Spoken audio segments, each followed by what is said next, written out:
Изборни реформи како предуслов за слободни демократски избори, подеднакво за сите, предвидуваат и целосна промена на изборниот законник, односно изборниот модел. Она на што се инсистираше во времето кога беа закажани редовните парламентарни избори за 2020 година, беше една изборна единица, пропорционален модел, отворени листи. Владата на 19 јули ја информираше јавноста дека нема услови за лидерска средба поради ултиматумите на ВМРО ДПМНЕ. На средбата меѓу другото требаше да се разговара за реформи во изборниот закон. Во мое име и во име на владата должен сум уште еднаш да нагласам дека не се прифатливи ултиматуми кои тргнуваат од позицијата да штитат криминал, да ги блокираат процесите кои што земјата ја водат напред и кои ги ставаат партиските пред државните интереси. ВМРО ДПМНЕ и Христијан Мицковски одбија лидерска средба без никаков аргумент и без разумно објаснување. Несогласувањето околу пописот и законот за јавно обвинителство беа главните пречки, а на нив се накалеми и случајот рекет. ВМРО ДПМНЕ експресно ја искористи приликата да побара оставка од премиерот Зоран Заев и предвремени избори. Ниту Заев имаше намера да поднесе оставка, ниту пак некој од власта и државниот врв се согласуваше и гледаше потреба од предвремени парламентарни избори.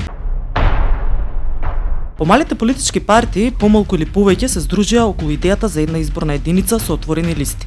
Тие на 23 септември излегоа со заклучоци за изборен модел со една изборна единица без долен праг и отворени листи, еднаков пристап до јавниот сервис, но и до телевизиите со национална концесија. Во тој период, околу иницијативата за една изборна единица се здружија 12 пратеници од 10 политички партии и еден независен пратеник, меѓу кои Лилјана Поповска, Маја Морачанит, Перид Мухиќ, Самка Ибраимовски и Амди Бајрам, кои поднесоа иницијатива за една изборна единица.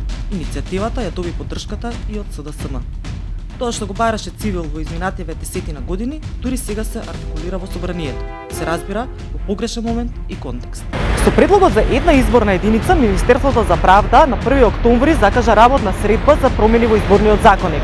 На таа средба 8 политички партии беа најавени и представници од Државната комисија за спречување корупција и судир на интереси и представници од Државната изборна комисија. Тогаш Десковска потенцираше дека ќе се водат по препораките на ОПСЕ ОДИХР, но и дека измени ќе има само со заедничка согласност. 2 дена подоцна Мицковски излезе со предлог од 120 изборни единици. Поголеми отворени листи од 120 изборни единици мнозински изборен модел не постои. Еве да излеземе да го прифатиме 120 изборни единици, изборен модел и да идеме на следните предвремени парламентарни избори. Цивил разговараше со пратеничката Даниела Рангелова околу овој предлог на ВМРО ДПМНЕ. Предлогот на лидерот на ВМРО ДПМНЕ Христијан Мицковски за 120 изборни единици, кој е вашиот коментар и зашто всушност вие се залагате? Прво, изненадена сум од изјавата заради тоа што не е комуницирана со пратенициве, но не е прв пат и се надевам и мислам, очекувам дека не е ни последен пат одлуките да се носат некаде таму во мал круг на луѓе во партијата. Прво не се отворила ни дебата за ова дали навистина ние, еве како пратеници, бидејќи на крај, ние сме тие кои што треба да го притиснеме копчето и да кажеме дали навистина треба да има мнозински модел со 120 изборни единици.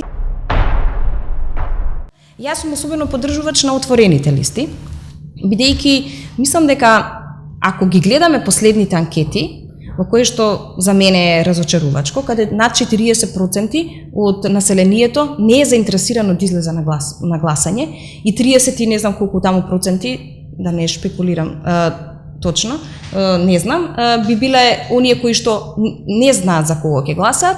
Тоа е добра порака од граѓаните дека тие сакаат да имаат поголема моќ во нивното одлучување, а како би им дале ние моќ ако они сами не си бираат за кого тие би сакаат да гласаат, односно кој да ги представува во собранието, во парламентот. Изборниот модел никогаш не претрпе промени и не беа земени предвид решенија кои би воделе кон застапеност на сите заедници и на помалите политички партии, каков што е моделот според кој целата земја би била една изборна единица. Ваков изборен модел е и препорака на цивил. Ние врз основа на тоа сметаме дека едно од решенијата е токму да се промени изборниот модел и да се направи една изборна единица. Македонија да биде една изборна единица во која може да добијат свое место и оние што се од помалите етнички заедници, помалите политички партии.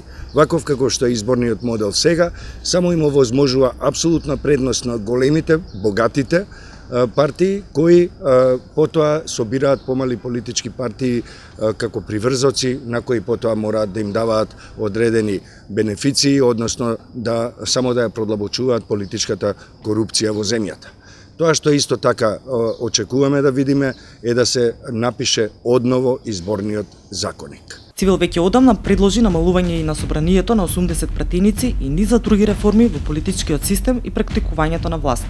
Тоа што ние сакаме исто така да видиме во наредниот период е вклучување на институциите во својот полн капацитет да обезбедат изборни процеси кои се демократски, фер и слободни. Калкулација допрва ќе има со оглед на новонастанатата ситуација и закажувањето на препремените парламентарни избори за 12 април 2020 година. Експертите, политичарите, граѓанските организации се уште остануваат на ставот дека можеби една изборна единица не е најдоброто решение за демократизација на нашето општество, наспроти на опозицијата и предводена од ВМРО ДПМНЕ, кои што најверојатно ќе бараат поинаков изборен модел. Една наспроти 120 изборни единици. Останува да видиме.